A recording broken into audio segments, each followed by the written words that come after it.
Muy buen día, compañeros del quinto semestre de la carrera de Ciencia Política. El día de hoy vamos a tratar por este medio de compartir nuevamente parte de la información de lo que sería el contenido de la clase. Primero que nada, les quiero extender un caluroso saludo a ustedes, a sus familias y sus allegados, deseando nuevamente de que todos se encuentren muy bien de salud ante la situación que nos agobia. Previo a hablar de la clase, la lectura y la tarea que de ella se desprenderá, déjenme decirles, recibí sus tareas al correo electrónico. Creo que va a ser la manera más sencilla y más ágil de poderla estar trasladando. Creo que necesariamente debemos de seguir hablando un poco antes de hablar directamente del contenido de la clase, de lo que sucede a nivel nacional. Quisiera leerles algo de un texto, a ver si les suena parecido, en función de parte de lo que sucede en Guatemala y el mundo. Dice: el idéntico contenido social y político del oportunismo internacional contemporáneo se manifiesta en unas u otras variedades, según las peculiaridades nacionales. En un país, un grupo de oportunistas ha actuado desde hace mucho tiempo bajo una bandera especial.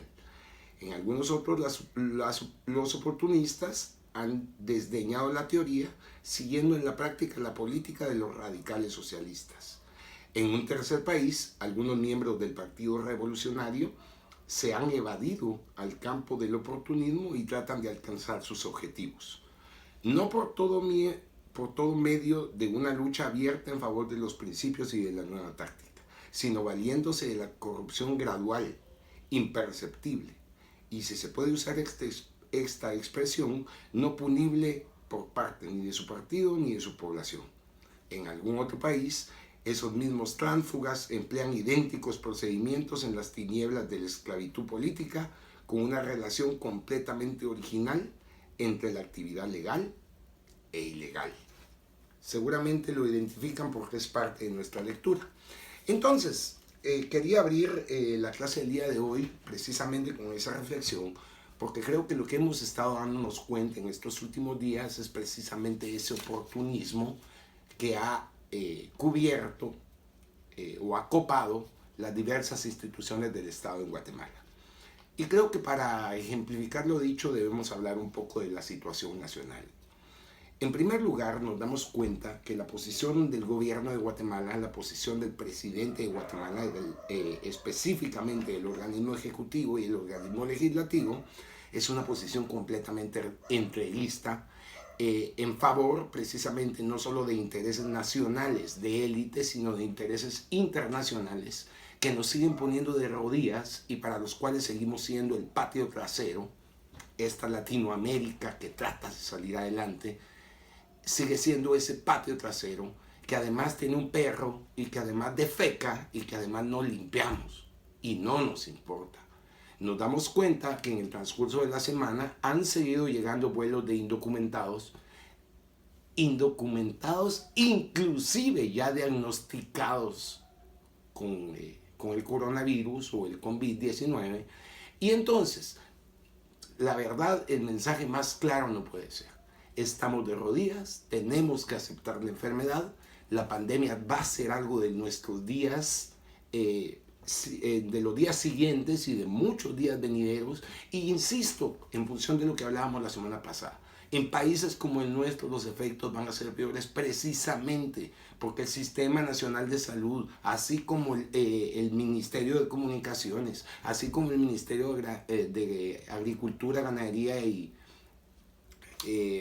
del MAGA, y así como muchos otros ministerios, y alimentación, perdón, y así como muchos otros ministerios, realmente se encuentran completamente rotos, son infuncionales. La verdad, el oportunismo, la corrupción casi imperceptible, esa línea tan delgadita entre lo legal y lo ilegal.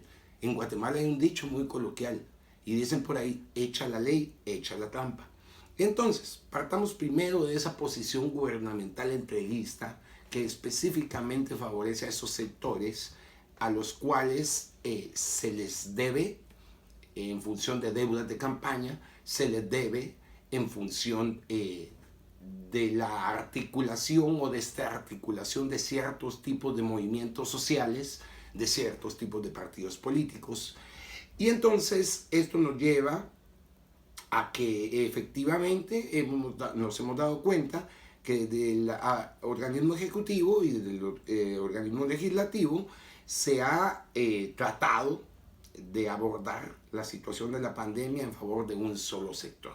Y entonces vámonos por partes. En primer lugar, creo que podemos decir hoy por hoy, ya sin temor a equivocarnos, que como ya lo habíamos vaticinado desde hace algunos años, es un gobierno liberal desde el punto de vista político, es un gobierno conservador desde el punto de vista ideológico y además es un gobierno capitalista desde el punto de vista económico.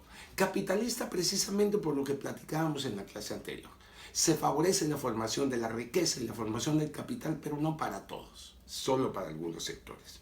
En segundo lugar, en función precisamente de esas posiciones y de lo que se ha planteado, del paquetazo económico que afortunadamente ya no llegó a ser de 7.000 millones, sino que rondó los 4.000 millones, les invito a que vean la distribución y a dónde va a ir orientado ese dinero. Solo para ratificarles, específicamente esa deuda será deuda de todos, no hay otro tipo de subvención que ayude a que esa deuda no llegue a engrosar precisamente esa grandísima deuda externa que el pueblo de Guatemala ostenta. En segundo lugar, hay otra cuestión, nos damos cuenta, por ejemplo, que el presidente Alejandro Yamatei se molesta incluso, alza la voz de una manera incluso prepotente, en función de denunciar a un cierto grupo de diputados que no quieren al país, que no quieren a la patria. Si lo quieren o no lo quieren, eso es discusión de otro momento. Yo creo, de verdad, pues que no la quieren, porque a la larga, pues todos son la misma ralea de ratas. Ya les dije, sinceramente el Congreso de la República es un nido de ladrones, es una cueva de Alibaba. Y entonces se enoja, se molesta, alza la voz en cadena nacional precisamente ante el amparo que plantea este grupo de diputados en la Corte de Constitucionalidad en contra del presidente y en contra de las medidas por la nefasta posición ejecutiva en torno, por ejemplo, a los pagos de los servicios básicos, a los pagos del agua, a los pagos de la luz, a los pagos del teléfono y a algunos otros pagos que no son básicos, pero que también afectan el bolsillo de los guatemaltecos mes a mes. Los intereses de las tarjetas de crédito, los intereses bancarios, etc. Vimos con cierta gracia que hace algunos días el Crédito Hipotecario Nacional, con pompa y gala, anuncia, por ejemplo, que su posición es de solidaridad con el pueblo guatemalteco. Y entonces que bajaría a la mitad el interés bancario para el préstamo. ¿Entienden la ironía? O sea, la deuda será favorecida. La deuda previa no es favorecida. Y entonces, ahora viene el embudo a fin de mes. Estamos a un par de días. Viene el embudo a fin de mes. ¿Qué va a hacer la gente para pagar su recibo de luz? ¿Qué va a hacer la gente para pagar su recibo de teléfono? ¿Qué va a hacer la gente para pagar su vivienda? ¿Qué va a hacer la gente para comer? ¿Qué va a hacer la gente para estar en condiciones dignas? Y a todo esto le queremos sumar todavía la salud. Quiero mostrarles algo muy rápidamente. Esta, pues posiblemente algunos de ustedes tengan una similar en su casa, o una igual en su casa, o muchas iguales en su casa. Esta es una caja de las famosas mascarillas N95. Con las, seguramente también ya se dieron cuenta que hoy por hoy no pueden entrar casi a ningún lado si no llevan la mascarilla. En la calle es otra cuestión. Pero bueno, esta caja de mascarillas N95 anda arriba de los 400 quetzales actualmente. Y sigue subiendo. No hay diaco que modifique el precio, no hay diaco que haya podido hacerlo llegar a todos los guatemaltecos. Y lo más gracioso de todos, ustedes lo saben, lo hablamos, lo comentamos. La mascarilla es simplemente en función de la responsabilidad social que tiene el individuo que la está usando. El virus como tal no se transporta a través del aire, Si no, imagínense el grado de contaminación que actualmente tendríamos. Sin embargo, y volviendo entonces al punto original, el presidente Yamatei se molesta con estos diputados que no quieren a la patria, que son unos desadaptados, que no quieren también que podamos salir del problema, etcétera, etcétera, precisamente porque plantean un amparo en la Corte de Constitucionalidad para que de verdad se deje en pausa, así como el populachero de Bukele lo hizo en El Salvador, y así como lo han hecho muchísimos presidentes en todo el mundo, se deje en pausa el pago de la energía eléctrica, se deje en pausa el pago del teléfono, se deje en pausa el pago del agua, etcétera, etcétera, en función de que no tengamos más necesidades de las que los guatemaltecos ya tenemos. Y les repito, son los guatemaltecos de a pie, todos, la mayor parte de guatemaltecos. ¿Qué nos dice el presidente Yamatei en la cadena de ayer? De verdad, qué desgracia para todos. ¿Qué nos dice? Bueno, el IX va a tener que contribuir. Los empleados, a través de sus patronos, van a tener que contribuir. El gobierno va a contribuir. Incluso va a subsidiar algunas cuestiones. Pero, ojo, a pagar todos. Si les pagaron, enhorabuena, y si no, van a tener que ver qué hacen para pagar. Estamos planeando una encuesta para la próxima semana dirigida específicamente a todos los estudiantes de la Escuela de Ciencia Política, porque queremos saber de verdad cómo les ha ido en su empleo, cómo les ha ido en su trabajo. Sabemos que muy buena cantidad de los patojos y patojas de la escuela trabajan en call centers. Han sido los más descorazonados, los más ladrones, los más desgraciados y los más violadores de derechos humanos y laborales en Guatemala en una situación de crisis. Y no podemos seguirlo permitiendo. Como sociedad no podemos permitirlo ya. El error se volvió a cometer. En 4 años podremos tener podremos tener la capacidad y podremos tener la oportunidad de nuevo de enmendar la ruta. No cometamos el error de nuevo. Por aparte, esta posición gubernamental, especialmente la del Ejecutivo, desde hace unos cuantos años hay algo en boga dentro de la ciencia política y se dice que es un efecto globo. Se tira un globo al aire, con helio obviamente, y el globo se va y solo nos distrae. Cuando llega donde tiene que llegar, el globo explota. Y mientras tanto, ¿qué está pasando? Entonces, ese efecto globo ha sido efectivamente lo que ha usado el gobierno de Alejandro Yamatei ante la pandemia, porque hay varias cuestiones que debemos ver. Primero, creo que todos estamos seguros y de acuerdo en el subregistro. En el mundo, para hoy, alrededor de las 10 de la mañana, ya existían 585,000 casos diagnosticados, casi 27,000 muertos. En Guatemala, por ejemplo, hay 20 casos activos, 1 muerto y 4 que ya se recuperaron.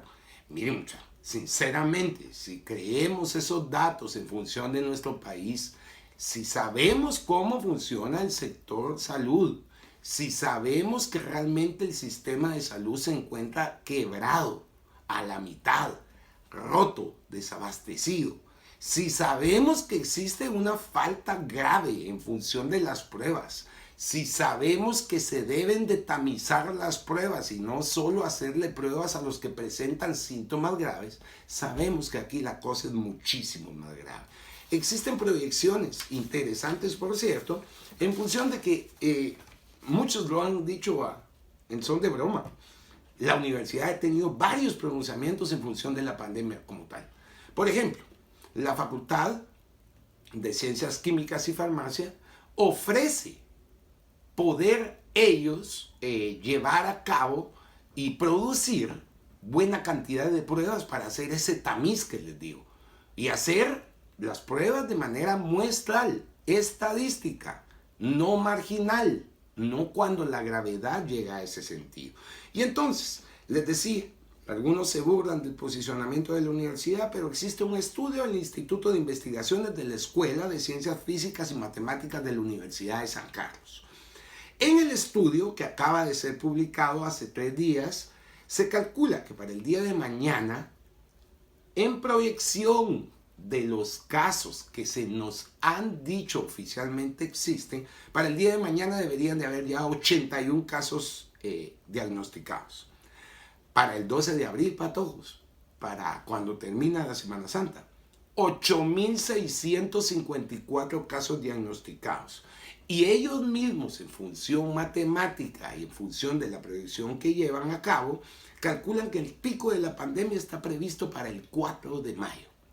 Imagínense, del 12 de abril al 4 de mayo hay 25 días.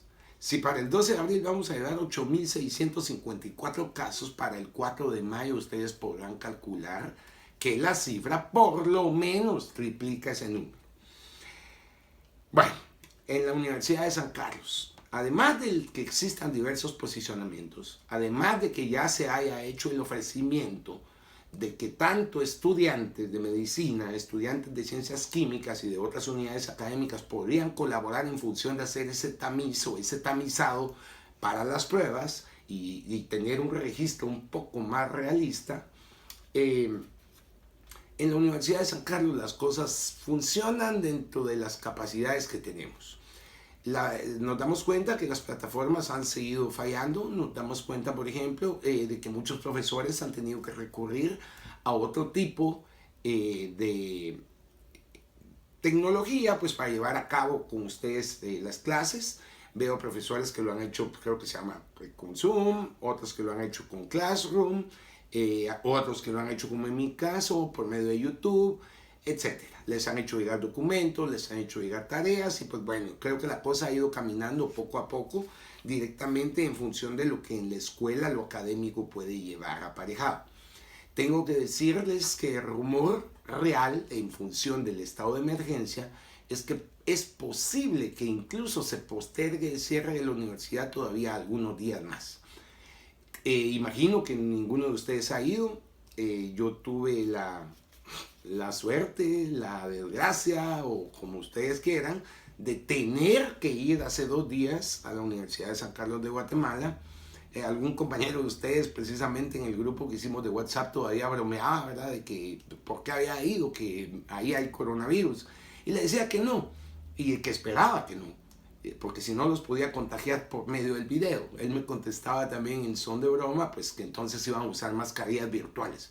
Por aquello de las moscas, me parece. Sin embargo, entonces les decía, hace un par de días que yo estuve en la Universidad de San Carlos, pues sí, el ambiente era un ambiente sumamente extraño. Por ejemplo, nos dábamos cuenta que existe una única entrada y una única salida, donde encontramos a personal de la Universidad de San Carlos de Guatemala, pues con trajes especiales, mascarillas, gorros, con guantes, obviamente, pues con termómetros de lejanía, pues para medir la temperatura, pues con gel antibacterial. Y efectivamente, ¿verdad? Le toman a uno datos del vehículo, pues los datos personales, le toman a uno pues los datos a dónde se dirige y demás. Pero realmente el campus está completamente desierto, mis amigos. Es muy poca la gente que está llegando a la universidad, salvo que tenga la obligación, tal cual fue mi caso. Y entonces, pues ustedes entonces entenderán que todos los trámites, tanto administrativos como algunos trámites académicos, por orden de Consejo Superior Universitario, han quedado pospuestos hasta nueva orden, literalmente. Sin embargo, pues, como les digo, tanto algunos docentes de la carrera, de las otras 2 carreras en la escuela y de muchas carreras en la Universidad de San Carlos han tratado de ir avanzando poco a poco. Bueno, muy bien, vamos a dejar ahí sí que el breve análisis de lo que pasa en Guatemala, pasa en la escuela y pasa en la universidad por ahí. Y vamos a entrar precisamente a la clase como tal. Hoy vamos a hablar nuevamente acerca del liberalismo y del socialismo desde 3 puntos de vista específicamente.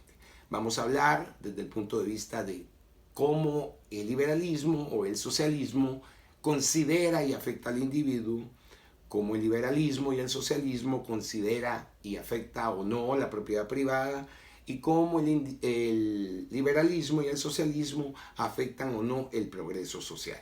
En cuanto al libro, al texto, a la lectura y a la tarea, pues vamos a hablar al final de la clase. Como yo les decía y les había contado en clase, yo el texto lo tengo físico, pues creo que ya se nota que ya le cayó un poquito el tiempo, ya llovió un poco encima de él.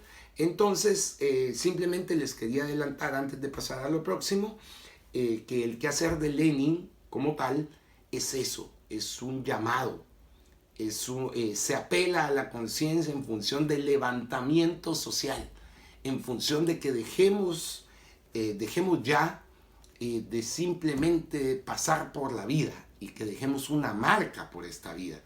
Realmente es una vocación, es un llamado a la revolución, es un llamado a la insurrección en función de lo que precisamente comentábamos de la pandemia. Existen clases sociales a las que no les importa, con tal de beneficiarse, afectar a los grandes grupos y a los grupos especialmente más vulnerables de la población. Pues bien, pasemos a la próxima sección del video. Muy bien, pues amigos, entonces vamos a seguir hablando, como les decía, del capitalismo como el sistema económico que sustenta el sistema político liberal, y del socialismo como el sistema económico que también sustenta el sistema político socialista. Habíamos hablado de esta gráfica, creo que hoy la podemos entender un poco mejor en función de lo que ha estado pasando. Nos damos cuenta que hoy, por ejemplo, la bolsa de valores cae nuevamente en una magnitud considerable y pues todo se ha venido abajo en función de algunos intereses, no de todos, algunos intereses que afectan dentro de esta lógica de la geopolítica comercial contemporánea. Por ejemplo, nos damos cuenta que el precio de la gasolina en Guatemala efectivamente ahora sí ya ha logrado bajar, y entonces nos damos cuenta que hoy por hoy la gasolina superior, que eventualmente había llegado a costar hasta 37 quetzales, el día de hoy amanece a un precio aproximado entre 20 y 21 quetzales. Creo que es una baja considerable y creo que es algo que debemos tomar en cuenta en función precisamente de lo que comentábamos. La bolsa de valores sigue cayendo, se afectan algunos sectores comerciales en función de la geopolítica, mas no necesariamente los que no se deben de afectar. Oímos, por ejemplo, que las grandes farmacéuticas en este último mes han tenido un repunte de aproximadamente del 60% en función de sus ganancias. Y esto, pues, obviamente enfocado en función del coronavirus como tal. Hablábamos de la teoría de la conspiración. El día de ayer, por ejemplo, observaba un video donde nos dábamos cuenta que existe una farmacéutica que ya está ofreciendo de manera gratuita hasta el momento en que los Estados Unidos de Norteamérica les den la venia, están ofreciendo de manera gratuita la vacuna contra el coronavirus, mas no se sabe cuáles pueden ser los efectos que esto puede tener si realmente la cuestión es puramente comercial. Podría ser, por ejemplo, la lógica de una eliminación todavía más grande de la población en función de algunos intereses en especial. Pues bien, vamos a hablar hoy entonces del capitalismo y del socialismo en función de cómo ven al individuo, cómo ven la propiedad privada y cómo ven la propiedad social, para que vayamos viendo el contraste, no solamente en función de la teoría, sino el contraste en función de nuestras lecturas. El contraste en función, por ejemplo, del texto de Fundamentos Económicos, del que ya habíamos comentado algo, y en contraste del quehacer de Lenin, del cual también ya hemos comentado por lo menos algo. Y entonces vayamos paso a paso y vamos viendo uno por uno. El capitalismo, que fundamenta el liberalismo como tal, tiene algunas características. En función del individuo, parte de la máxima de la primacía del individuo por sobre el grupo. Y aquí hay varias cuestiones a considerar. Primero, resalta la libertad del individuo como un derecho inalienable previo a toda experiencia social. De entrada nos dice entonces el liberalismo que antes de existir la sociedad existía el individuo. ¿Se acuerdan que comentamos acerca del darwinismo social en la clase? Y cómo la primacía del individuo precisamente lo que buscaba era esto, hacer creer o hacer fundamental la idea de que el individuo precede a la sociedad y que es el individuo la base de esta sociedad, no la familia, no la sociedad como tal, no la colectividad, sino el individuo. Esto fundamenta ideas inalienables, como nos dice el precepto, en función de que a la hora de que existan casos de emergencia, de gravedad, Incluso a la hora de que existan casos en los cuales se tenga que escoger entre el bienestar individual y el bienestar colectivo, uno escoge entre el bienestar individual. Por otro lado, considera que la libertad es un derecho primario, natural, pero la falta total de límites desemboca en caos que impiden su ejercicio. Aquí hay una ironía y aquí hay una antítesis implícita. Comentábamos que desde el punto de vista económico, el liberalismo considera que el empresario o los empresarios, el sector productivo, el sector que produce la riqueza, debe de tener esa libertad natural en función de su actividad para seguir produciendo riqueza. El Estado no debe de intervenir en la actividad económica, pero cuando se habla del individuo como tal, necesitamos límites, necesitamos reglas, necesitamos leyes que devengan de donde devengan. Lo único que nos van a mantener es sosegados y sojuzgados en función del sistema económico en este caso y el sistema político que imperará en su momento. Por aparte, exalta el interés de renunciar voluntariamente a una parte de la libertad individual para conservar con seguridad la libertad restante. A esto es lo que en la ciencia política se le llama el derecho de legación. Algunos más románticos lo señalan con la cuestión de la soberanía, y lo que nos dicen traducido es que entonces renunciamos voluntariamente a una parte de nuestra soberanía en función de la soberanía colectiva, en función de lo que más nos importa, que es el grupo. En este caso, desde el punto de vista liberal, efectivamente renunciamos a esa libertad individual, pero precisamente para mantener el precepto anterior, para que existan límites que no impidan el ejercicio del sistema como tal. Nos limitarán, existirán leyes, existirán factores políticos, existirán factores culturales, religiosos, etcétera, que nos limitarán o nos mantendrán dentro de ciertos parámetros en función de que el sistema funcione como tal. Por otra parte, nos dice que en función del individuo es el Estado quien custodia ese resto de libertad, ese mal necesario de quitarnos la libertad, sí lo va a custodiar el Estado. Repito, estamos hablando en función del individuo, no en función del mercado, no en función de la empresa, ni en función de aquellos que realmente crean y reproducen la riqueza como tal. Entonces, este Estado va a custodiar ese resto de la libertad como mal necesario. Surge de ese acuerdo de individuos mediante un contrato, un pacto que a la larga se ha dado a llamar como contrato social o el pacto social, del que también ya hemos hablado mucho, ¿verdad? Creo que ni ustedes, ni yo, ni muchos durante mucho tiempo hemos sido parte de ese pacto, precisamente porque nuestra libertad se ve coartada desde el momento en que nacemos por los parámetros que ya están dados en la superestructura y que no nos dejan ir un poco más allá. La teoría de este contrato social sirve como fundamento para quienes defienden al individuo frente a la sociedad y al Estado, mostrando que el fin del Estado es el individuo y no al revés. En este sentido, creo que el liberalismo plantea una premisa que se apega un tanto a lo correcto en función del final de lo que dice en el párrafo. El Estado, el fin del Estado es el individuo, no el fin del individuo es el Estado.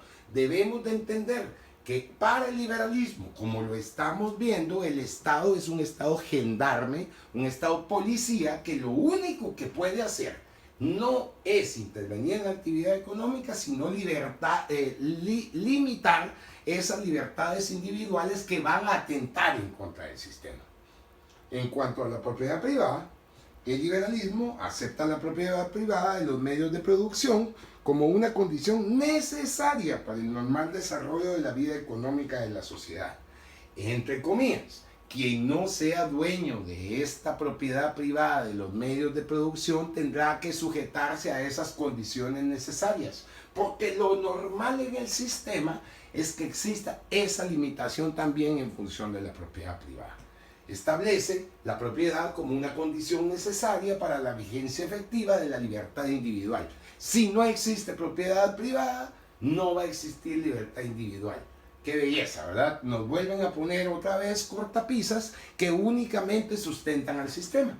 La pregunta a esta altura sería la siguiente. ¿Y qué tanto creemos nosotros en estas cortapisas? ¿Será que en algún momento estaríamos dispuestos a ceder parte de esa propiedad privada, de esos medios de producción? Si es que tenemos alguna, ¿será que seríamos capaces como sociedad y como individuos de ceder parte de esa propiedad privada ante las ideas que el liberalismo ha plasmado en las mentes de toda la sociedad global? La dejamos para que la pensemos nuevamente. Además, en función de la propiedad, cada individuo o cada uno puede hacer con sus bienes lo que crea conveniente, dentro de unos límites muy amplios, custodiados por el Estado, para evitar la disolución social y el riesgo de la pérdida de bienes propios. Entonces, podemos hacer lo que cada quien queramos con lo que tenemos, con la cuestión que algo que no nos dice la teoría es en qué medida o en qué grado se puede afectar a otros individuos en función de nuestra libertad de hacer con lo que nosotros queramos conveniente. Nos dice que el Estado va a tener cierto tipo de límites o cierto tipo de parámetros que van a evitar que la sociedad se desgrane por completo. Pero, ojo, esta disolución social o este riesgo de bienes propios o esta limitante en función del Estado, en función de las consecuencias que podría haber, todavía se ve rebasada más en la próxima premisa, dado que el esfuerzo del individuo en sus tareas está relacionado directamente con ese deseo egoísta de progresar económicamente y acumular riquezas en forma personal. Entonces, ese deseo egoísta, toda vez no roce con los límites del Estado, puede llevarse a cabo en su máxima expresión. Repetimos, cualquier parecido con la realidad pareciera pura coincidencia, ¿no es cierto? Además, en función de la propiedad privada, se busca optimizar las ganancias. Quien ha reunido un capital, sea pequeño o sea grande, lo tratará de invertir generando proyectos y emprendimientos. Creo que esto es otra de las premisas que resaltan por su falsedad, dado que no hay necesariamente capitales que puedan llevar a cabo emprendimientos si no se queda bien con quien lleva los hilos del gobierno, no se queda bien con las élites económicas y demás. En Guatemala, por ejemplo, cuando entró luego del consenso de Washington y se empezó a reducir el Estado, entra el proceso neoliberalista y de la globalización. En Guatemala, por ejemplo, hubieron muchos pequeños emprendimientos, medianos emprendimientos, que se vieron sojuzgados y tuvieron que ceder su libertad precisamente ante multinacionales que vinieron a comérselos tal cual. Entonces, de acuerdo a las premisas señaladas en cuanto a la propiedad, se generan más riquezas y fuentes de trabajo, dicen ellos, beneficiando al conjunto de la sociedad, reconociendo implícitamente que el régimen de propiedad privada genera tarde o temprano marcadas diferencias económicas. Las vemos todos los días, las vemos en diferentes niveles y no obstante, el régimen capitalista y la ideología liberal prefieren eso a la ausencia de la propiedad. Por lo tanto, a la libertad individual. Prefieren que existan esas marcadas diferencias. Prefieren que existan países como el nuestro, donde más del 50% de la población vive en pobreza, un buen porcentaje vive en pobreza extrema, y entonces en crisis como las actuales son los que más resienten los cambios, son los que más resienten la crisis, son los que no tienen respuesta inmediata ante la misma, y pues a la larga pues es la gente que se muere. Ahora veamos en cuanto al progreso social qué piensan los liberales también. Entonces, el progreso social para los liberales capitalistas descansa en lo siguiente. En primer lugar, descansa sobre la creencia de que la historia marcha hacia una realización plena de la vida humana. Incluso algunos liberales, o muchos de ellos, no dudarían en sostener que ya hemos alcanzado esa plena vida humana. ¿Recuerdan cuando pusimos el caso de la seguridad social en Alemania? ¿Recuerdan que les comentaba que para un desempleado en Alemania, por ejemplo, algo que el seguro social, el welfare alemán, la seguridad social alemana plantea es incluso darles la posibilidad de que tengan solaz y esparcimiento, que puedan ir al teatro, que puedan ir al cine, que puedan ir a realizar otro tipo de actividades que no necesariamente implican cierta responsabilidad, precisamente porque lo que pretende ese welfare o estado benefactor es garantizar la salud mental también de la población. Igual que con el toque de queda acá en Guatemala, supongo, ¿verdad? Sabemos de que no es necesariamente algo malo, pero sabemos también que se están extralimitando en función del tiempo de toque de queda y sabemos lo que está pasando de 4 de la tarde a 4 de la mañana. Sabemos que se han tomado muchas decisiones importantes de gobierno durante ese periodo temporal y sabemos que no podemos ni siquiera reaccionar porque tenemos que estar en casa.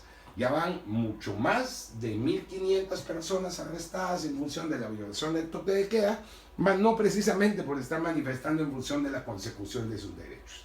Por otro lado, para el liberalismo, la historia es la lucha por conquistar la libertad individual y esta conquista es paulatina. De entradita nos está diciendo que esa libertad nos va a costar un montón. Además, ¿qué es lo que plantean ellos como el parangón o el parámetro inicial de esta libertad y de esta paulatina consecución de la misma? Pues es la Revolución Francesa y el surgimiento de los gobiernos constitucionales. Acá vayamos un poco al texto. Nos damos cuenta que Lenin, por ejemplo, critica mucho a la Revolución Francesa e incluso critica la posición alemana en torno a la socialdemocracia.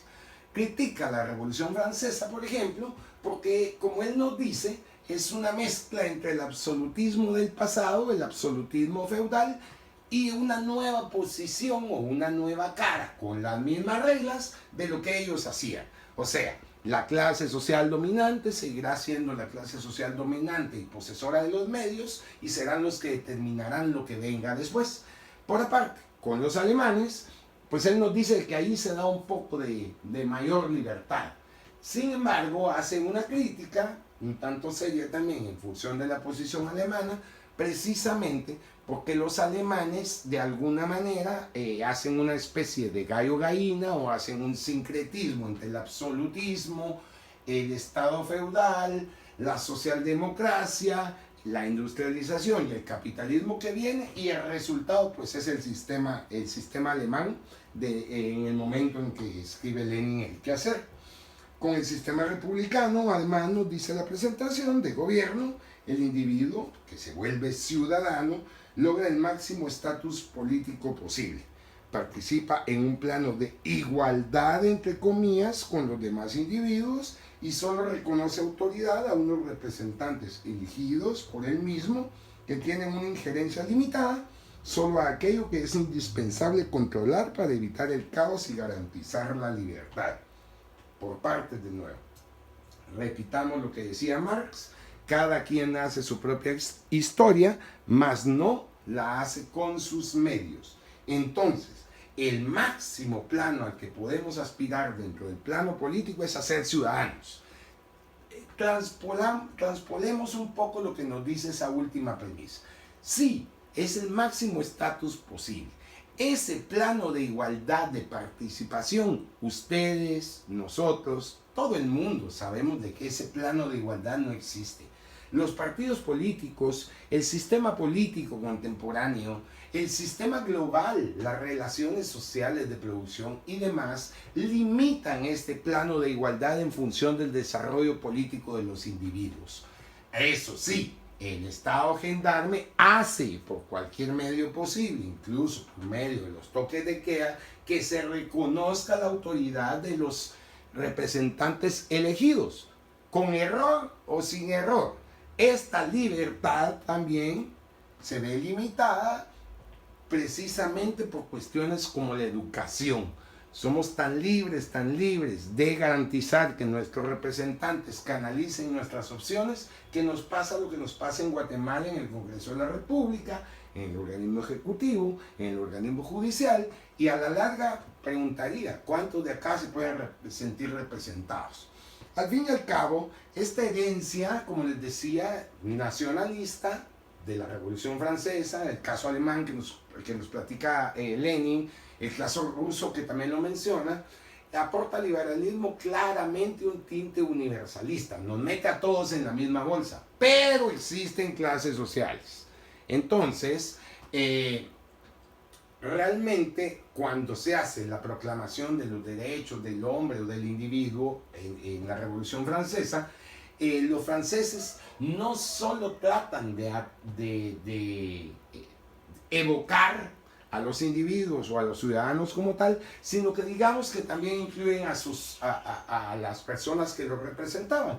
Digamos que se hace una cuestión más amplia en función de que todos tenemos esos mismos derechos, todos tenemos las mismas obligaciones, pero no todos tenemos las mismas condiciones.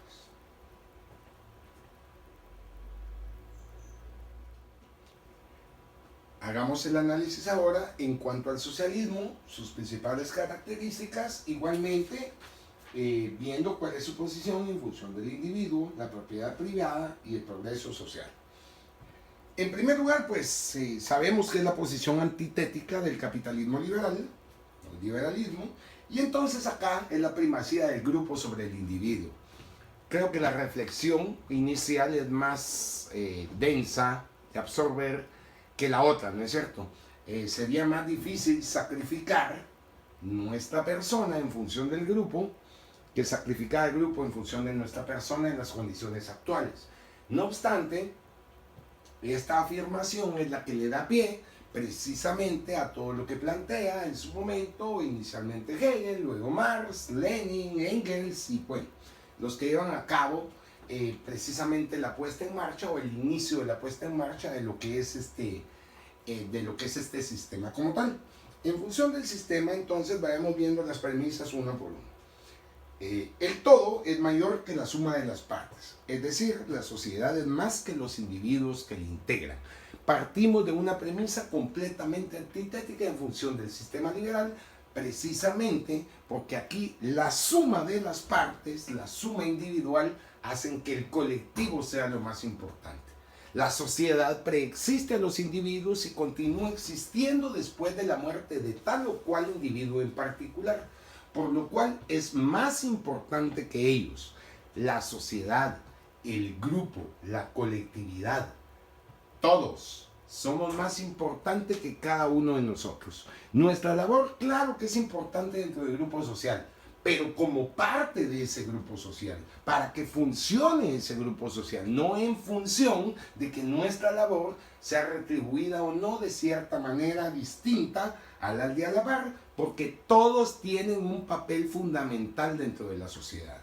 Para el socialismo, el grupo de pertenencia y el sujeto de la historia es la clase social.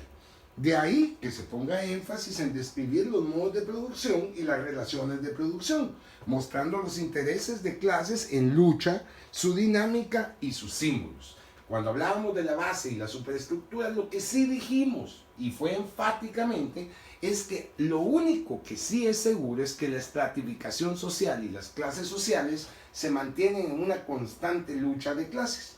Nos mencionaba Lenin, por ejemplo, en el texto, que parte de la crítica que él hace a la socialdemocracia es precisamente de fondo que una nueva clase social, para la temporalidad que nos señala Lenin, una nueva clase social quiere tomar el manejo, los hilos de lo que sucede en el mundo, en este caso en el mundo occidental, en el mundo europeo, y es esta clase burguesa.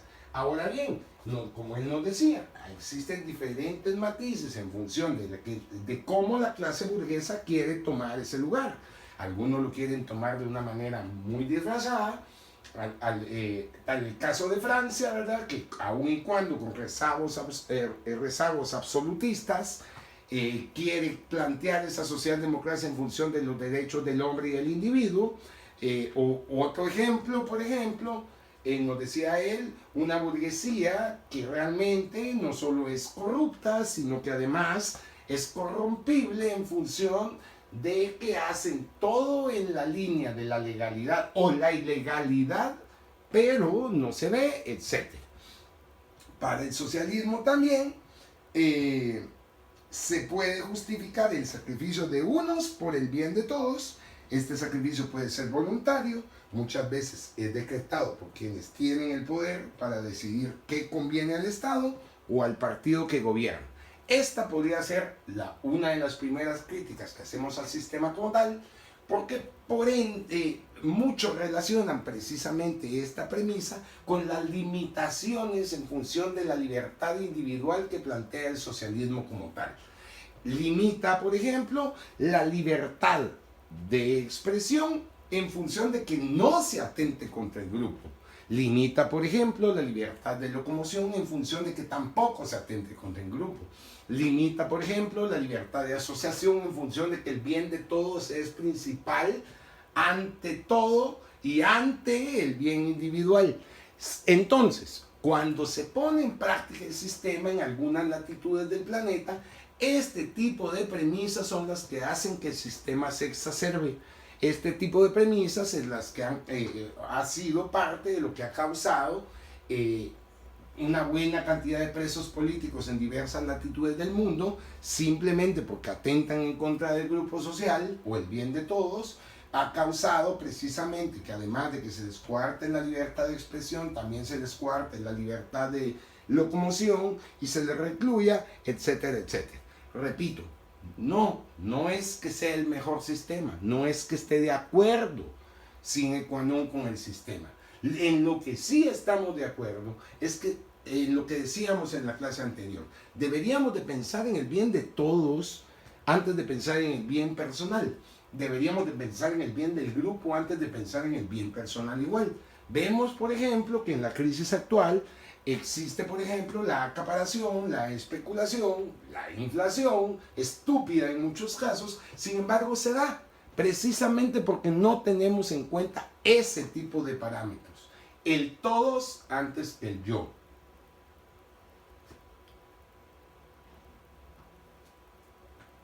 En el caso del Estado, entonces, el Estado dentro de la lógica socialista se convierte en el centro de la vida política, explícita o implícitamente, y se genera un sistema de partido único. Entendemos que si queremos tener a la sociedad, al grupo, que es lo principal dentro de ciertos cánones o parámetros establecidos, la mejor manera no es haciendo un crisol de partidos políticos o dando la oportunidad a todas las expresiones sociales. ¿Por qué? Esto disiparía la opinión pública, esto disiparía la opinión individual y a la larga influiría en la opinión colectiva como tal. De tal cuenta, como les decía, recorta libertades individuales de expresión, participación política y favorece el sostenimiento de una unidad monolítica. El mejor caso o el mejor ejemplo podría ser el de Rusia, donde efectivamente un partido único llega al poder y ese partido único empieza a hacer las transformaciones sociales en diversas medidas. Me refiero específicamente luego de la revolución bolchevique, donde precisamente son los bolcheviques los que llevan a cabo inicialmente una serie de cambios orientados en muy buena medida por los preceptos y por la guía de Lenin. ¿Qué pasó? Lamentablemente Lenin se murió muy pronto y entonces toda la teoría que Lenin plantea a la larga ya no se lleva a cabo en su totalidad, porque luego con Stalin, con Nikita Khrushchev y con algunos otros se va desvirtuando ya la cuestión puramente teórica de transformación del Estado en una cuestión monolítica. Y luego la disolución del Estado, como tal cual lo planteaba Marx, y entonces lo que sucede es precisamente de que el Estado empieza a exacerbar ese poder y empieza a limitar aún más ese ejercicio de libertades. El totalitarismo estatal, en este caso, además de totalitarismo, no deja espacio ni para la crítica ni la generación de propuestas opuestas al partido de gobierno. Recordemos los modos de producción y entonces se nos decía que el socialismo únicamente es el paso o un submodo de producción o el antecedente para pasar precisamente al comunismo. En el comunismo el Estado desaparece. Desaparece en el momento en que entendemos la idea de colectividad. Si la colectividad, si la sociedad es más grande que todo, que el individuo que delega y crea este Estado, entonces el Estado no tiene razón de ser. Cuando esa idea, cuando esa ideología realmente es asentada y casa en nuestra mente, en ese momento el Estado no tiene razón de ser. Hoy por hoy criticamos al Estado por muchas cosas, pues por desgastado, desfasado, porque hay que replantear la idea del Estado, etcétera, etcétera, etcétera. Y habrá que replantear también esa idea de transición a la colectividad, habrá que replantear esa idea de transición a la sociedad. Les pondría de ejemplo el caso de Suecia.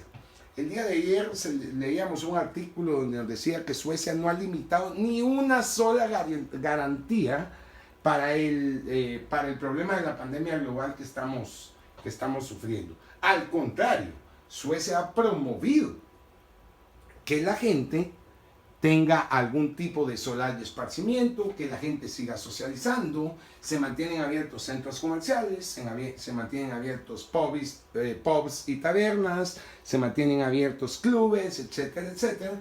La única limitante es que no hayan o no existan más de 500 personas en el mismo momento en el lugar. De ahí para adelante, absolutamente todos los sectores en Suecia han funcionado como la gente. En Suecia no ha habido ni un solo muerto hasta el día de hoy. Hay una cantidad considerable de contaminación. Sin embargo, no solo el sistema de salud responde, sino además viene lo más importante en función del sustento de lo que estamos hablando. La sociedad es más importante que el individuo. De tal cuenta, el individuo hace todo lo necesario en función de garantizar esa prolongación de esa sociedad o de ese grupo social. En cuanto a la propiedad privada, es categórico el no a la propiedad privada. El socialismo ve en la propiedad privada precisamente lo que es el origen de las desigualdades, la violencia y en general buena parte de los males sociales. Esto nos evoca ese pecado primigenio, ese mal primigenio en función de la acumulación individual que se da en la comunidad primitiva. Además, los socialistas se declaran contrarios no a todo tipo de propiedad, sino específicamente a la propiedad privada, pero de los medios de producción. Nuestra libertad. Para poner un ejemplo, si yo soy bueno haciendo dibujos, esa propiedad intelectual, llamémoslo así, o esa propiedad artística en función de mi persona, esa seguirá siendo mía. Eso no es un medio de producción. Aquí lo que se limita es la propiedad privada y los medios de producción, precisamente para garantizar la colectividad o a la sociedad, no a la individualidad, y precisamente para que la riqueza que se genere sea en función social y no individual. El primer objetivo del socialismo es llegar a esa sociedad sin clases, que no existan divisiones, cuando menos a achicarla lo más posible, y que la propiedad de los medios de producción que genera esta división se vaya eliminando en función de esto. Entonces, como les decía, el socialismo es categóricamente opuesto a él. Marx decía, por ejemplo, cuando hablaba de la abolición del Estado, que en la práctica el socialismo reemplaza la propiedad privada de los medios de producción por una propiedad estatal. De este modo, todos terminan trabajando para el Estado y nadie se ve necesitado de vender la fuerza de su trabajo a ningún particular. La explotación del hombre por el hombre, de uno por otro. Volvemos a lo mismo, garantizamos el orden social y la colectividad como tal. ¿Y el progreso social, cómo se va a dar? Pues en primer lugar descansa sobre la creencia de que la historia marcha hacia una realización plena de la vida humana. Sin embargo, los socialistas consideran que la sociedad capitalista es especialmente injusta y que la plena realización del hombre solo se dará cuando esta injusticia sea superada. Se lo dejo también para que lo piensen. El socialismo además ve a la historia como un camino de emancipación, anuncia y propugna el advenimiento de una nueva y definitiva etapa en la historia política. Esa sociedad comunista que les decía. Esa sociedad que ya no va a necesitar de un Estado policía, de un Estado gendarme, de un Estado que limita libertades para poder desarrollarse. Esa sociedad que entiende que en función de su autosustentabilidad también va a generar esa autosustentabilidad histórica, autosustentabilidad en función económica, y entonces en ese momento, cuando ya sabemos que todos juntos podemos, que si a la par, que si nos preocupamos por lo que le pasa al de a la par, que si tomamos cartas en el asunto cuando vemos la injusticia, sea donde sea, en cualquier parte del mundo, entonces en ese momento el Estado se hace innecesario. No se identifica tampoco el socialismo con el statu quo, es una ideología revolucionaria, como lo dijimos, considera que solo una transformación radical de la estructura económica posibilitará la construcción de una sociedad verdaderamente justa e igualitaria.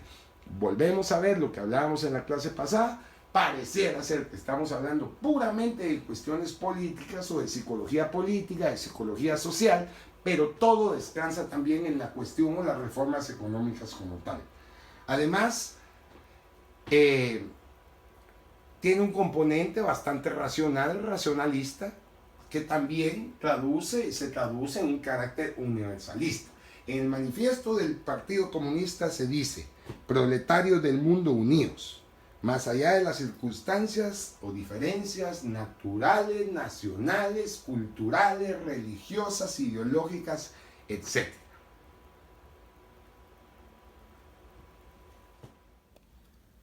Muy bien, mis amigos, creo que hemos avanzado un poco más el día de hoy. Creo que ya empezamos a entender de fondo qué significa una ideología, qué significa una ideología liberal, qué significa una ideología socialista, cómo los sistemas económicos y las ideas económicas sustentan cada una de estas ideologías. Y entonces creo que entendemos ya cómo en función del individuo, la propiedad privada y el progreso social, cada uno de estos sistemas se van manifestando, no solo en función actitudinal o del sistema económico como tal, sino también en función de las ideas que se nos van implantando, como lo dijimos al principio de la clase. Pareciera ser que la realidad es la misma. Cuando hablamos de un árbol, todos tenemos una concepción distinta, pero entendemos que es un árbol.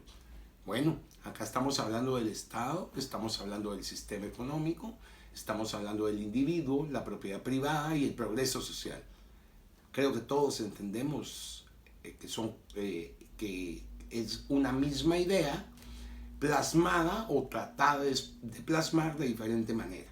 Bueno, para la próxima clase vamos a hablar entonces ya de esa tercera posición, los nacionalismos exacerbados, las posiciones utópicas, algunas también exacerbadas, pero volvamos entonces a lo que habíamos platicado de la tarea. Lenin, el quehacer. Capítulo 1, no fue tanto, ¿verdad?